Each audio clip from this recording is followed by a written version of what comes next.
Hello friends, मैं गौरव एक बार फिर अपने चैनल पॉइंट टू पॉइंट में आप लोगों के सामने एक नए न्यूमेरिकल के साथ आया हूँ।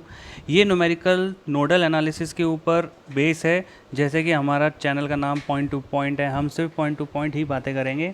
इस क्वेश्चन के अंदर हमें नोडल एनालिसिस की हेल्प से ये फाइंड आउट करना है कि जितने भी रजिस्टर आपको इस नेटवर्क में दिखाई दे रहे हैं, चाहे वो 2 ओम का हो, 3 ओम का हो, 4 ओम का हो या 5 ओम का, इसमें से कितनी करंट फ्लो हो रही है, ये हमें नोडल एनालिसिस की हेल्प से या नोडल मेथड की हेल्प से फाइंड आउट करना है। तो आइए हम देखते हैं कि इस क्वेश्चन को नोडल की हेल्प से हम किस तरीके से सॉल्व कर पाते हैं। जैसे कि आप सभी जानते हैं कि एक सर्किट के अंदर एक पॉइंट ऐसा होता है जहां पर वोल्टेज ज़ीरो होता है, यानी जिसे हम ग्राउंड कहते हैं। तो हम सबसे पहले सर्किट में एक ग्राउंड पॉइंट मान लेते हैं। आप ये ग्राउंड पॉइंट पूरे सर्किट में कहीं भी मान सकते हैं, लेकिन आप प्रायोरिटी उस पॉइंट को दीजिएगा जहाँ पे ज़्यादा से ज़्यादा ब्रांचेज आके मिलती हैं, क्योंकि हमें हर पॉइंट पर जब वोल्टेज कैलकुलेट करना होता है तो अगर ज़्यादातर पॉइंट्स या ज़्यादातर ब्रांचेस के पॉइंट्स की अगर हमें वोल्टेज की वैल्यू पता है तो न्यूमेरिकल हमारे लिए काफ़ी ईजी हो जाता है। तो आगे देखें हम इसको किस तरीके से सॉल्व करते हैं। देखिए, अगर इस पॉइंट का वोल्टेज जैसे आपको पता है मैंने ज़ीरो माना है, तो जैसे ही हम इस पॉइंट से इस तरफ मूव करते हैं, जैसे मैंने एरो के अंदर दिखा रहे हैं, उस एरो के हिसाब से अगर हम मूव करते हैं तो हम जा रहे हैं नेगेटिव टू पॉजिटिव। और जब हम नेगेटिव टू पॉजिटिव जाते हैं तो वोल्टेज की वैल्यू बढ़ जाती है। और ये जो नोड आपको दिखाई दे रही है जिसको मैंने रेड बबल किया हुआ है, यहाँ की वैल्यू हो जाती है लेट से 2 वोल्ट। और लेट से कि मैंने इस नोड का जो नाम दिया है वो नाम दिया है बी, और ये वाली जो नोड है इसका नाम दिया है मैंने ए। तो ये जो रेड कलर की पूरी नोड है ये है ए, और ये रेड कलर की पूरी जो नोड है ये है बी। यानी इस पूरी नोड पे आप कहीं भी चले जाइए आपको 2 वोल्ट मिलेगा। लेकिन ये जो ए नोड मैंने बताई है आपको, यहाँ पर हमें वोल्टेज की अभी कोई वैल्यू नहीं पता है। ओके, तो बी नोड जो है उस पर हमारे पास, या बी जंक्शन जो है उस पर हमारे पास जो वोल्टेज है वो है 2 वोल्ट। ओके, ये जो पॉइंट आपको ए पॉइंट यानी ए नोड जो मैंने आपको मानी है, यहाँ का वोल्टेज हमें नहीं पता। तो लेट्स से कि वोल्टेज हम ये कह सकते हैं कि वोल्टेज एट ए पॉइंट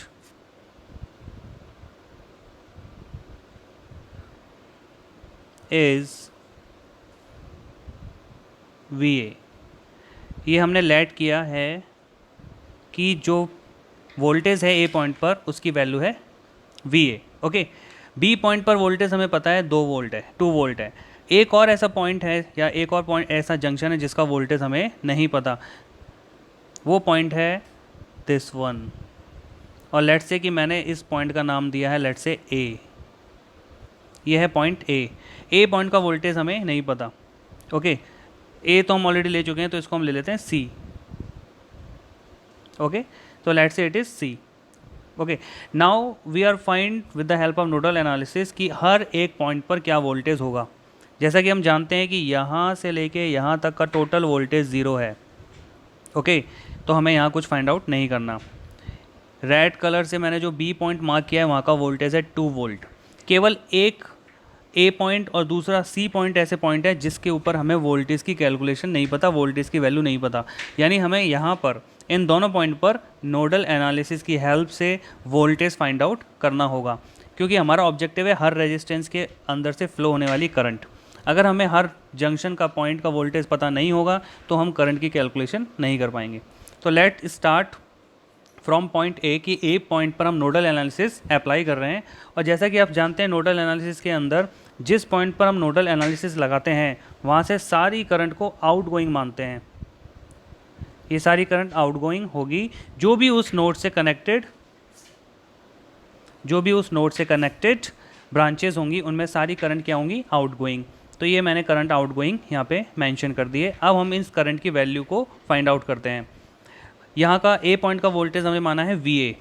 तो जो करंट ए से बी जाएगी, इस तरफ जाएगी, उसकी वैल्यू होगी -6। क्यों? क्योंकि आने वाली करंट 6 है तो जाने वाली करंट उसी डायरेक्शन में क्या होगी, -6। तो इस डायरेक्शन में हम लिख देते हैं -6। सो -6 एम्पियर। ओके, आफ्टर डैट अगर मैं बात करूं कि इस डायरेक्शन में कौन सी करंट जाएगी, तो उसके लिए मुझे ये मानना पड़ेगा कि जो VA यानी A पॉइंट पर जो वोल्टेज VA है वो B पॉइंट के वोल्टेज से बड़ा होगा, तभी करंट A से B जाएगी। तो इसको हम इस तरीके से मेंशन कर सकते हैं, VA, क्योंकि हम करंट को ऐड कर रहे हैं इसलिए VA -2/5। ओके, अब आप ये सोचेंगे कि एडिशन का साइन क्यों आया, क्योंकि मैं आपको बता रहा हूँ कि नोडल एनालिसिस जो होती है वो KCL पर वर्क करती है, KCL प्रिंसिपल को फॉलो करती है। ये पिछले कुछ लेक्चर से मैं कंटिन्यूसली आपको बता रहा हूँ। तो B पॉइंट तक जो भी करंट आ रही हैं या A पॉइंट से जो भी करंट जा रही हैं उन सब का सम अगर हम एल्जेब्रिक सम करेंगे तो कितना आना चाहिए, 0। तो A पॉइंट से जितनी भी करंट हमने मानी है वो सब आउटगोइंग मानी है। तो अगर सारी आउटगोइंग को मैं पॉजिटिव लेता हूँ तो सारी करंट को ऐड करके मैं क्या लिखूँगा, =0। ओके, सो ये इसलिए प्लस मैंने यहाँ पे मेंशन किया है। नाउ अब मैं आपसे बात करूँगा कि ये जो करंट जाएगी इस डायरेक्शन में इसकी क्या वैल्यू होगी, क्योंकि हम जानते हैं C पॉइंट पर हमें पोटेंशियल का कोई आइडिया नहीं है, तो हम इस C पॉइंट के पोटेंशियल को मान लेंगे VC, ठीक है। और A पॉइंट पर जो पोटेंशियल हम मान के आ रहे हैं वो है VA। तो जो A से C करंट जाएगी उसकी वैल्यू होनी चाहिए VA -VC divided by resistance कितना है इस दोनों के बीच में, 2। ओके, तो वोल्टेज अपॉन रेजिस्टेंस क्या होती है, करंट। तो ये भी करंट हो गई, after that plus sign. Okay, अब ये जो आपको चौथी जो करंट हमको निकालनी है जो कि 3 ओम में से फ्लो हो रही है और 5 वोल्ट का सोर्स भी यहाँ लगा हुआ है। अब ये 5 वोल्ट का सोर्स क्या करेगा, ऊपर की तरफ करंट फ्लो करने की कोशिश करेगा और हम जा रहे हैं नीचे की तरफ। तो ये क्या है, ये एक तरीके से हमको अपोज कर रहा है, और जब ये हमको अपोज करेगा तो हम क्या मेंशन करेंगे, नेगेटिव साइन। तो हम जब नेगेटिव साइन मेंशन करेंगे तो हमारी इक्वेशन आ जाएगी VA -5। ओके, इसके अलावा ये जो नोड है यहाँ का वोल्टेज कितना है, 0। तो आपको इसको भी मेंशन करना होगा अपनी इक्वेशन में। भले से इसकी वैल्यू 0 हो, लेकिन आप अपनी आदत मत बिगाड़िएगा, आप 0 लिखिएगा, क्योंकि कभी कभी वोल्टेज नोड का 0 नहीं होता है और हम उसको लिखना भूल जाते हैं। डिवाइडेड बाई रेजिस्टेंस कितना है इस ब्रांच में, 3। तो ये हो गई एक नोडल इक्वेशन, और जिसको हम फटाफट सॉल्व कर लेते हैं। 5, 3 एंड 2। अगर हम एलसीएम देखें 5, 3 और 2 का, तो हमें एलसीएम मिलना चाहिए 30, और 30 का मल्टीप्लाई हम 6 से करेंगे और 6 को उधर भेज देंगे, तो ये हो जाएगा 3 × 6 18 और एक 0 यानी 180।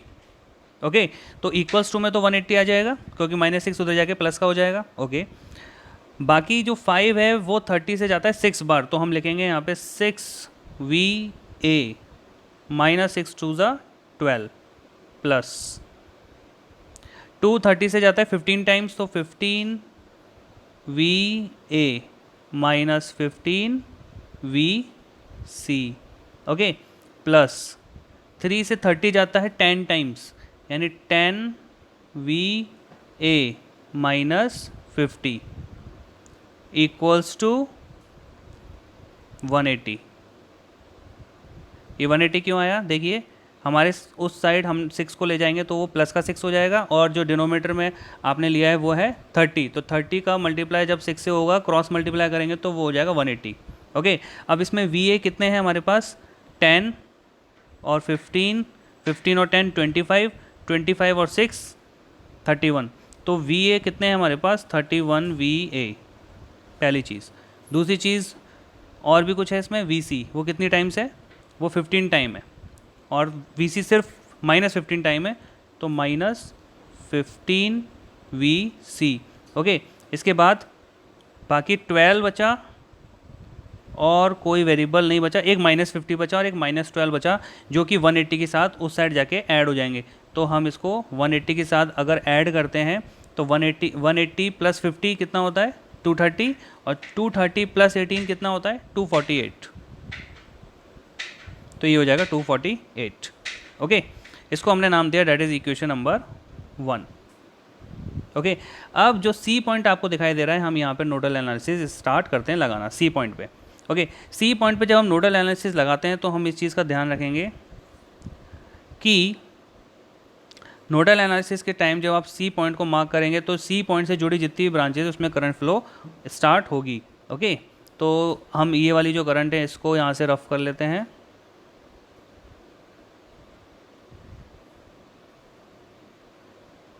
ओके, और अब ये जो हमारे पास सी पॉइंट है, यहाँ से जो करंट आउटगोइंग होगी वो 3 ब्रांचों में होगी, एक जितनी भी ब्रांच इससे जुड़ी हुई हैं 2, और डाउनवर्ड साइड में 3। डाउनवर्ड साइड में अगर आप देखें तो 4 एम्पियर का सोर्स है जो कि ऊपर की तरफ करंट फ्लो कर रहा है, और हम जा रहे हैं नीचे की तरफ, तो इसका मतलब ये हुआ कि हम इसको लिखेंगे -4। ओके, तो जब हम नोडल एनालिसिस लगाते हैं, नोडल एट सी, तो नोडल एट सी करके जब आप नोडल लगाते हैं तो आप लिखेंगे पहली इक्वेशन में प्लस का 4 को हम लिख देंगे -4, क्योंकि करंट सोर्स के अपोजिट डायरेक्शन में हम जा रहे हैं। ओके, अब राइट हैंड साइड यानी कि इस साइड कितनी करंट जा रही है, तो जो नोड बी है उस पर वोल्टेज है 2 और सी का वोल्टेज है VC जो हमने माना है, और करंट जा रही है C से B, तो उस करंट को निकालने का क्या तरीका था? उस करंट को निकालने का तरीका था high potential minus low potential upon resistance between them, उनके बीच में रेजिस्टेंस कितना है 4 ओम, ओके, डिवाइडेड बाई 4 प्लस। इसके बाद आप देखिए लेफ्ट साइड में कितनी करंट फ्लो होगी, इस साइड कितनी करंट फ्लो होगी, तो हम जानते हैं VA की वैल्यू अभी हमने निकाली नहीं है, तो वहाँ का वोल्टेज है VA। ओके, सी पॉइंट पर है VC, तो इस इक्वेशन को हम मेंशन करेंगे VC माइनस VA, और इन दोनों के बीच में जो रेजिस्टेंस है उसकी वैल्यू है 2, तो divide by 2 is equals to 0। तो यहाँ से हम एक इक्वेशन बनाएंगे जो कि VC और VA की टर्म्स में होगी। ओके ओके, तो इसका एलसीएम आएगा 4, और 4 का -4 से मल्टीप्लाई होके उस साइड चले जाएगा, हो जाएगा प्लस का 16। तो आपकी इक्वेशन बनी VC माइनस का 2 प्लस 2VC माइनस का 2VA इज़ इक्वल्स टू 4, आपका एलसीएम उधर जाके हो गया ये 16। ओके, नाउ VC और VC ये हो गया 3VC, ओके, माइनस का 2VA, और 16 के साथ ये 2 उस साइड जाके प्लस हो जाएगा 18, and this is equation number 2। हम इसको थोड़ा सा सॉल्व भी कर सकते हैं, लेकिन ये सॉल्व होगा केवल और केवल ऊपर वाली इक्वेशन का यूज़ करके।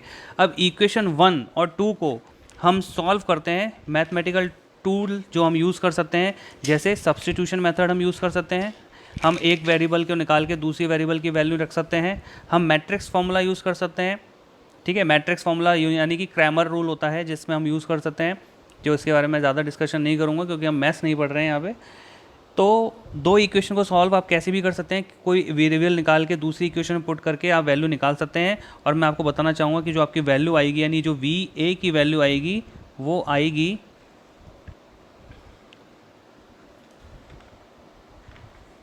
15.76 वोल्ट। ओके, और जो VB की वैल्यू आएगी, सॉरी VC की जो वैल्यू आएगी, that will be equals to 16.51 volt. Okay, तो ये 2 वैल्यू हमारे पास आ चुकी हैं। अब हमें कैलकुलेट करना है कि कितनी करंट रजिस्टर में से फ्लो हो रही है। अगर आप देखना चाहें तो यहाँ पे हमारे पास जो रेजिस्टेंस है, सबसे पहले मैं बात करूँगा इस ब्रांच से जुड़े हुए रेजिस्टेंस की। देखिए हमारे पास ये पॉइंट है लेट से A, ओके, और इधर रेजिस्टेंस लगा हुआ है 3 ओम का। उसके बाद आप सर्किट को देखेंगे तो एक वोल्टेज सोर्स दिखाई देगा आपको, और वो उसका दूसरा पॉइंट ग्राउंड से कनेक्ट है। इस वोल्टेज सोर्स की वैल्यू है आपकी 5 वोल्ट। ओके, A पॉइंट पर वोल्टेज आ चुका है जिसकी वैल्यू है VA, और उसकी वैल्यू हमारे पास आई है, VA की वैल्यू हमारे पास आई है 15.76 वोल्ट। तो ऊपर से नीचे जो करंट फ्लो होगी उस करंट की वैल्यू क्या होगी, VA minus 5/3, that is the value of current in 3 ohm resistance. Okay, क्योंकि 15.76 यानी 15.76 जो वोल्टेज है वो 5 वोल्ट से बड़ा है, तो करंट ऊपर से नीचे फ्लो होगी, और उसकी वैल्यू अगर हम कैलकुलेट करें तो 15.76 माइनस 5 डिवाइडेड बाई 3, और जब हम इसको सॉल्व करेंगे तो हमारे पास जो आंसर आएगा वो आएगा लगभग 3.6 एम्पियर, 3.6 एम्पियर। ओके, अब हम देखते हैं दूसरे रेजिस्टेंस की बात करते हैं। नेटवर्क को देखिए, अब इसमें हम बात करते हैं 5 ओम रजिस्टर की। ओके, जो कि ए और बी पॉइंट से कनेक्ट है, यानी कि एक रेजिस्टेंस है हमारे पास जिसके एक पॉइंट पर है वोल्टेज VA, दूसरे पॉइंट पर है वोल्टेज VB। VB की वैल्यू हम जानते हैं, that is 2 volt. Okay, VA की वैल्यू हम जानते हैं, डेट इज़ 15.76।